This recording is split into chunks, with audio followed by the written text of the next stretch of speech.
seguimos.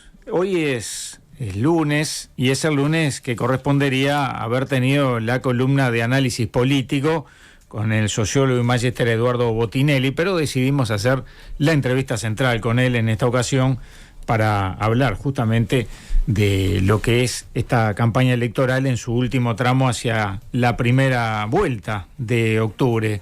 Eduardo, muy buenos días, gracias por venir a estudios esta mañana. ¿Qué tal, Álvaro? Buenos días, un gusto.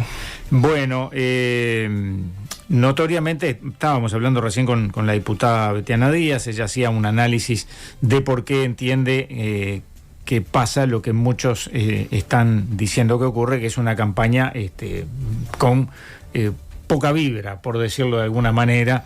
La gente no parece no estar demasiado comprometida ni demasiado preocupada por las elecciones. No es el clima que se vive en los ámbitos políticos, notoriamente, ¿no? Con mayor nerviosismo a medida que se va acercando la fecha. ¿Cuál es el panorama que podemos compartir? Bueno, sí, efectivamente estamos teniendo una campaña que ha costado muchísimo que entre en calor. Uh-huh. Ya estamos en la campaña ya oficialmente dentro de los últimos 30 días, cuando ya se libera toda la veda, digamos, de publicidad. Que bueno, cada vez se respeta menos estrictamente, digamos, pero igual, digamos, la idea era que bueno, que este fin de semana era como un quiebre importante, y bueno, en realidad todavía hay que esperar un poco si realmente prendió, pero venía siendo una campaña, o viene siendo una campaña muy fría, muy poco seguida en términos temáticos, como que hay un tema específico que está de alguna forma monopolizando la discusión, que es el tema del plebiscito de seguridad social, ¿no? Y como que en definitiva la discusión política está pasando mucho por esa instancia particular, que seguramente tiene una trascendencia relevante, pero que no es lo único que hay para discutir, y sin embargo la discusión pasa básicamente por ahí y por un intercambio que ya no es de propuestas, sino más de índole personal o de búsqueda de una confrontación que por momentos es hasta artificial, ¿no? Es decir, no pasa por una confrontación a partir de un intercambio de ideas, sino a partir de generación de hechos específicos que llevan a una discusión o la forma de poner contracaras de cosas que en realidad no aparecen como centrales. Y si vamos a los números, por ejemplo, comenzando por el tema del plebiscito, ¿qué se visualiza? Bueno, el plebiscito de seguridad social está teniendo un apoyo del entorno de la mitad de la población, que hay que siempre trabajar muy con cuidado algunas cosas. Primero, una cosa es el apoyo que pueda tener desde el punto de vista del apoyo general, otra es el apoyo a cada una de las medidas, y otro es lo que efectivamente se traduzca en colocar la papeleta en el sobre junto con la hoja de votación, o puede ir sola, ¿no? Uh-huh. Pero esa última acción, lo que nos ha mostrado la historia de los plebiscitos, es que siempre es menor que quienes declaran estar de acuerdo o que tienen la intención de votar, por lo menos en forma probable, ¿no? En general, el nivel de votación que tiene un plebiscito no es menor a quienes contestan que sí seguro, pero no es el mismo guarismo que cuando preguntamos sí seguro más sí probable. Entonces, ese por un lado. Lo otro es que ese apoyo viene descendiendo. Y viene descendiendo primero, digamos, cuando tomamos desde principio de año, segundo bimestre, que fue la primera medición que hicimos, viene cayendo por dos factores. Uno es, por dos factores, digo, desde el punto de vista político partidario, ¿no? Es decir, los propios votantes de los partidos de la coalición han descendido fuertemente en el apoyo al plebiscito, y también los votantes del Frente Amplio están teniendo un descenso en el apoyo al plebiscito, y que ha tenido en el medio instancias importantes, porque estuvo previo a las internas, claramente el posicionamiento de Yamandu Orsi, digamos, como candidato negativo al plebiscito, y algunas dudas con respecto a lo que haría Carolina Cose, ¿no? Porque en la forma previa a las internas no había habido una declaración firme y recién la hubo en forma posterior a las elecciones internas.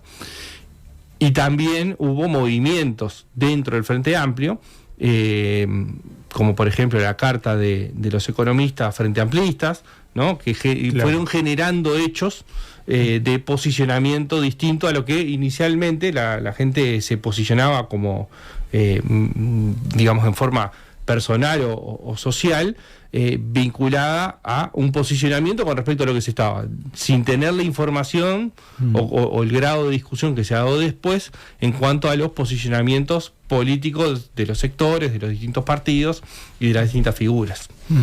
De todas maneras, allí entre los dirigentes políticos y las precandidaturas, ya las candidaturas, mejor dicho, hay un pasaje de cuentas, ¿no? Porque no se dice, porque no se aclara. Sin embargo, eso cala en la población a la hora de las mediciones, me refiero. Bueno, creo que hay parte que está entrando en el posicionamiento de las personas con respecto al plebiscito, no con respecto a el voto al partido. Ahí ¿no? está. Son carriles independientes. Sí, digamos, no está afectando esta discusión, ¿no? De generar la idea de que no se es claro, lo que sea, a la intención de voto al partido, sea el Frente Amplio o a cualquier otro, se puede identificar a partir de ahí. Pero sí es que el posicionamiento de la gente con respecto al plebiscito ha ido cambiando. Pero es un poco lo que hablábamos antes, ¿no? Es decir, bueno, es circular sobre el mismo tema y sobre el... Claro. No está siendo redituable desde el punto de vista político electoral. Y lo otro es que lo que se está viendo también en esta discusión que se está dando es como que es muy internista de los sectores más politizados, ¿no? Es decir, no está haciendo un mensaje que entre en los sectores menos politizados. ¿Es más fluctuante dentro de los votantes frente amplistas que dentro de los votantes, por ejemplo, de la coalición? No necesariamente, o sea, más bien son como líneas paralelas que van descendiendo. Sí es claro que hubo un quiebre más fuerte en los votantes de la coalición en forma más temprana, si se quiere, es decir, cuando inmediatamente, o sea, cuando se presentan las firmas, ya empieza toda una campaña desde el oficialismo de los partidos que conforman la coalición negativo al plebiscito. Entonces, por lo tanto, el impacto sobre su electorado fue anterior al del Frente Amplio, que fue dándose en pasos sucesivos, ¿no? de ir marcando posiciones tanto a favor como en contra. Claro. Y si vamos a lo que es la intención de voto a los partidos políticos, y claro, allí además tenemos el fenómeno de la coalición de gobierno, ¿no? 4 partidos políticos. Allí hoy compartíamos algunas cifras que parece, pero siempre depende de dónde lo miremos. Las empresas tienen, tú lo sabes mejor que yo, diferencias en cuanto, no sé si es la metodología que utilizan, pero las cifras o los datos, mejor dicho, para que no quede como que estoy mencionando a una empresa en particular, varían, ¿no? Pero desde el lado de Factum, ¿cuál es la mirada que se tiene? ¿Hay posibilidad de mayorías parlamentarias? Bueno, a ver, vamos por partes, digamos. Sí, porque tiré todo junto, sí. A ver, hay diferencias metodológicas que tienen que ver mucho más con las preguntas y opciones de respuesta que con la metodología de recolección de datos, ¿no? Porque en un momento había una discusión sobre ese punto, y tiene que ver con, digamos, las formas en que se pregunta. Hay una forma que es lo que se llama respuesta espontánea. Es decir, cada pregunta, cada persona que se encuesta, se dice, bueno, si el próximo domingo hubiese elecciones, ¿a qué partido político votaría? Y se deja a que la persona conteste lo que quiere contestar. Por lo tanto, los niveles de no contesta son mucho más altos. La segunda opción es a esa pregunta agregarle una repregunta. Bueno, el que no me contesta, ahí sí preguntarle de forma cerrada, digamos, dándole las opciones. Lo que nosotros trabajamos es una variante de esto, que es la primera pregunta ya está incluida las opciones de respuesta. Eso históricamente nos ha dado en Factum un nivel de lo que se llama indecisos, que ahora voy a aclarar un punto sobre eso, mucho más bajo, es decir, el entorno, la última fue del 6%, anteriormente era 5%, pero si miramos mucho más para atrás, de repente 20 años o 25 años para atrás, siempre estuvo por debajo del 10% o el entorno del 10% como mucho. Ese es el primer punto. ¿Qué tiene que ver? Y acá va lo otro.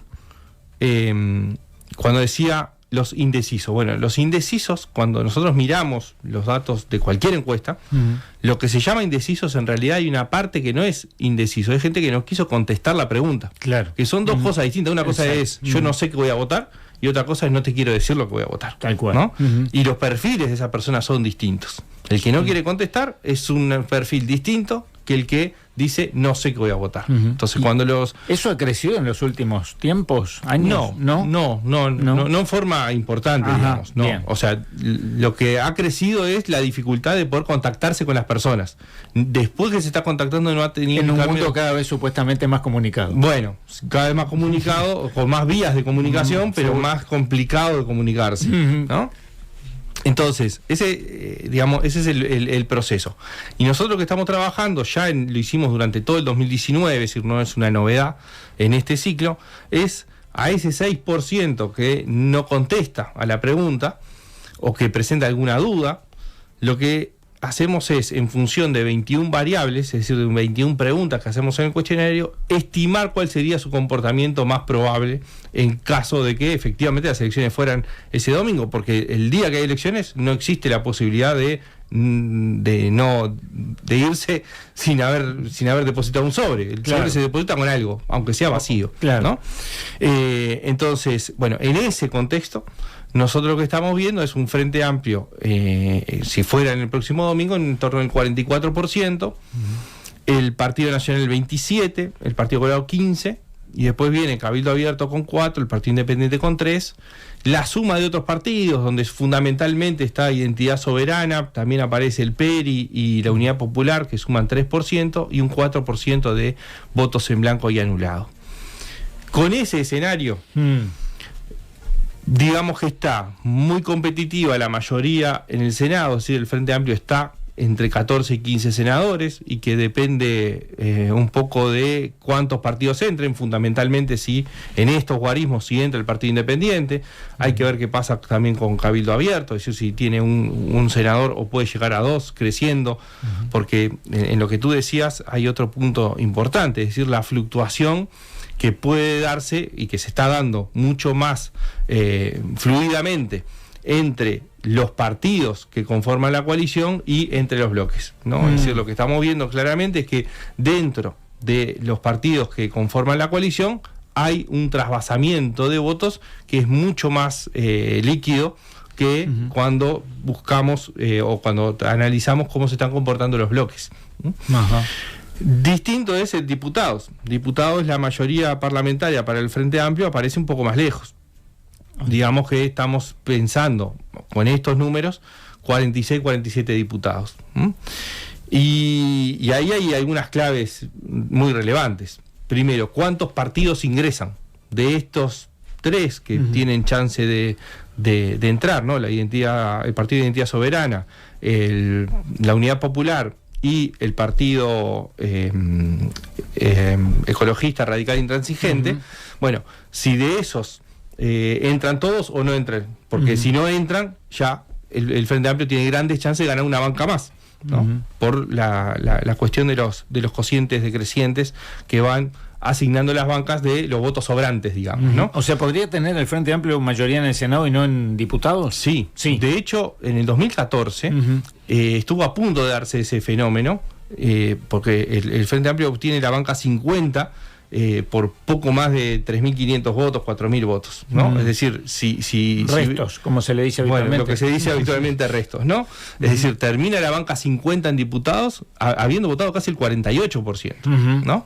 Entonces, depende mucho de cuántos partidos ingresen y cuántas bancas completa cada partido con su guarismo, que ese es otro punto cuando se comparan los bloques, ¿no? Cuando se suma toda la coalición como un bloque, ahí si la distribución de bancas fuera por bloque, es correcto, pero la distribución de bancas no es por bloque, la distribución de bancas es por partido, por lo tanto puede haber varios partidos que alcancen una cantidad de votos para completar la banca y le sobren de repente 20.000 votos y no alcanza la banca, no completa una banca y después tiene que ir entonces a la asignación por cocientes decrecientes. Entonces, ahí tenemos muchas incógnitas sobre cómo se puede terminar distribuyendo. No parece sencillo para el Frente Amplio tener la mayoría en las dos cámaras en esta situación. Falta justamente lo que hablamos este mes, que nos ha mostrado en las últimas elecciones, no en octubre del 19, pero sí en octubre del 14, que podemos tener algún tipo de fluctuación relativamente importante, es decir, numéricamente no trascendente para una encuesta, es decir, que está dentro del margen de error, ¿no? De repente un movimiento de 2 puntos, pero que cualitativamente es importante porque puede definir la posibilidad de tener o no mayoría parlamentaria. ¿Y las posibilidades de que haya un ganador en primera vuelta? Y eso está bastante más alejado, ¿no? Es decir, y creo que ahí ha habido en algún momento una cierta euforia, si se quiere, del Frente Amplio, ¿no? Un poco por la salida de la elección interna, no solo por lo que votó el Frente, sino por la relación con respecto a los otros partidos, la relación en cuanto a votos obtenidos. Pero yo creo que hay que tener siempre claro algunos puntos específicos.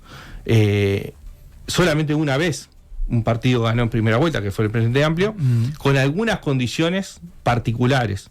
Primero, contexto histórico, era la salida de una crisis de la más profunda del país, desde el punto de vista económico, social. Por lo tanto, eso probablemente haya tenido un mínimo impulso hacia la necesidad de cambio, o sea, por más mínimo que fuera, había un impulso de la necesidad de un cambio. Lo segundo es que el Frente Amplio no había gobernado nunca, por lo tanto, claramente era la esperanza de lo distinto. Y hoy no es la esperanza de lo distinto absoluto, sino de lo distinto de lo que está ahora, pero que ya una parte se sabe lo que fue, ¿no? Claro. Ya tiene un matiz distinto. Es decir, es la primera vez que el Frente Amplio compite siendo oposición, habiendo sido gobierno. Claro. Y el otro es que estaba la figura de Tabaré Vázquez, diría que en su mejor momento, ¿no? Es decir, era el mejor momento de Tabaré Vázquez como líder en términos de imagen de como figura, como líder.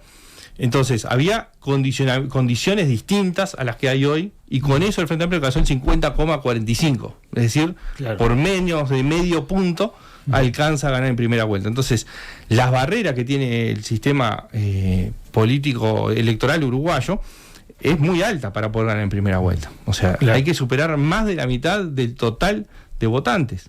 Entonces, en esas condiciones, hoy son distintas. No hay un liderazgo como el de Vázquez, no estamos saliendo de una crisis como la del 2002, y está el factor esperanza desconocida, digamos, y depositado sin saber cómo sería un gobierno del Frente Amplio, y ahora lo que hay es, el Frente Amplio fue gobierno, ¿no? Es decir, con sus virtudes y sus defectos. Por lo tanto, está ese. Y el otro factor importante es que el recambio generacional que se ha ido dando, y acá voy a hacer un paréntesis, es el crecimiento del Frente Amplio, igual se hubiese dado en 2004, a pesar de estos factores, quizás no para llegar a ganar en primera vuelta, pero era sistemático el crecimiento del Frente Amplio del 71 en adelante, fue sistemático y era esperable, entre otras cosas por el recambio biológico.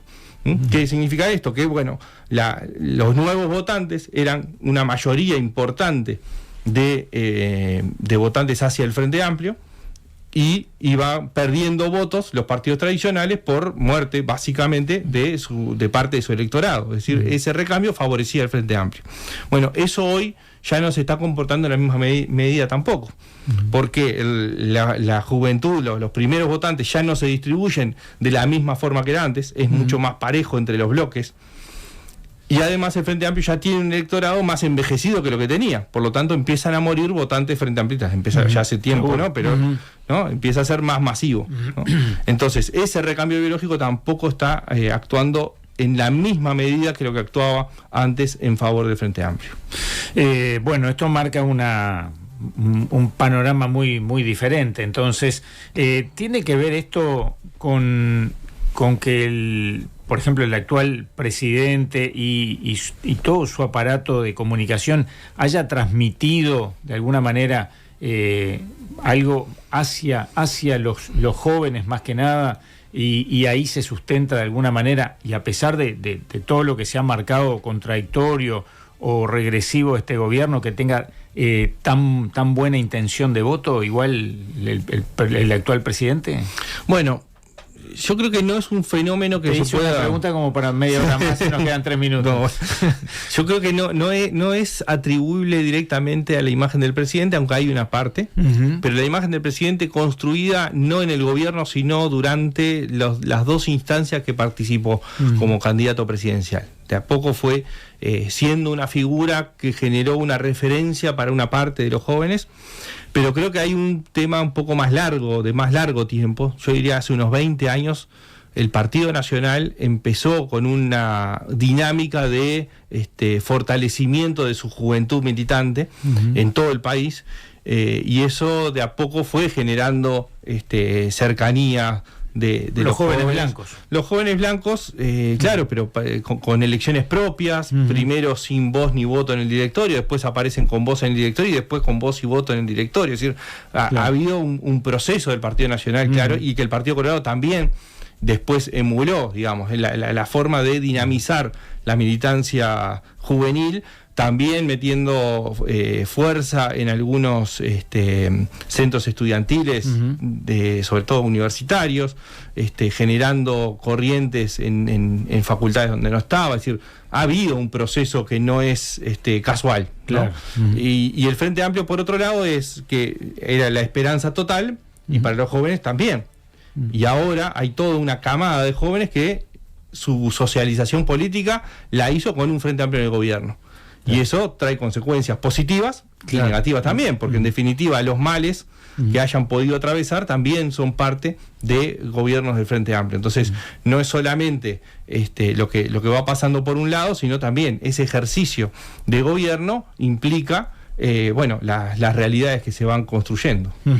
¿Y el fenómeno que significó la aparición de Andrés Ojeda le aporta a la coalición de gobierno a la hora de las elecciones? Tiene mucha presencia mediática, sin dudas es un perfil distinto, muy cercano al presidente, por otra parte. También, sí, bueno, ahí se está dando un proceso interesante también primero de hegemonía del presidente en el Partido Nacional, pero también como una referencia de gran parte de la coalición, no digo todo, pero porque claramente hay diferencias, sobre todo con Cabildo Abierto o con Manini, pero hay como una búsqueda de pegarse a esa figura, por lo que tú mencionabas, porque es una figura que tiene un buen nivel de imagen, porque tiene un nivel de aprobación importante, y sobre todo dentro de los votantes de la coalición, ¿no? Entonces hay una búsqueda de cercanía. Lo de Ojeda es un fenómeno interesante para analizar después efectivamente cómo termina redituando, porque el fenómeno Talvi en su momento era un fenómeno distinto, o el fenómeno Bordaberry en su momento también. O sea, estamos teniendo, sobre todo en el lado del Partido Colorado, algunos fenómenos que se van dando, que han ido sustituyendo liderazgos, pero lo que parece Ojeda es que no está haciendo crecer la suma de los partidos de la coalición. Es decir, que en realidad lo que está viendo es una captación de votos dentro de la coalición, incluso por su propio posicionamiento de la referencia con la calle Pou, pero también de plantear esto como la interna de la coalición. Entonces, él ha ido muy por ese lado, muy confrontativo con el Frente Amplio por momentos, ¿no? Dice, el objetivo es que el Frente Amplio no gane, entonces eso también lo pone mucho más en un cerno más duro de la coalición. Es un fenómeno distinto a lo que hemos visto hasta ahora. Bordaberry en su momento era una renovación, Talvi en su momento era otro tipo de renovación. Bueno, esto de Ojeda es otro tipo de renovación. Va a depender mucho de cómo siga para adelante, es cómo vote el Partido Colorado con respecto a, sobre todo a la elección anterior, digamos, como comparación inmediata, pero seguramente también la comparación sea con cómo votó con respecto al 2009, cuando tuvo su mejor votación después de la crisis, y también cómo salga la interna, ¿no? Es decir, cuánto vote las listas de Ojeda, cuánto vote la lista de Bordaberry, porque también eso empieza una discusión ya interna del Partido Colorado. Sí, que están bastante confrontados, vamos a decir. Bueno, nos quedan un montón de temas, los abordaremos en 15 días, Eduardo. Con mucho gusto. Muchas gracias por venir. Gracias a ti. Y gracias a todas y todos ustedes por acompañarnos. hay mensajes de todo tipo, ¿no? Aquí, así que, bueno, gracias, los iremos viendo, imposible responderlos y menos al aire. Ya llega Nada que Perder y toda la programación de M24 que ustedes pueden seguir a través de las distintas plataformas. Será hasta mañana, tempranito, o mejor dicho, miren, ¿saben? Hasta el mes que viene no vuelvo. Chau, chau. Info 24, la actualidad que nos mueve.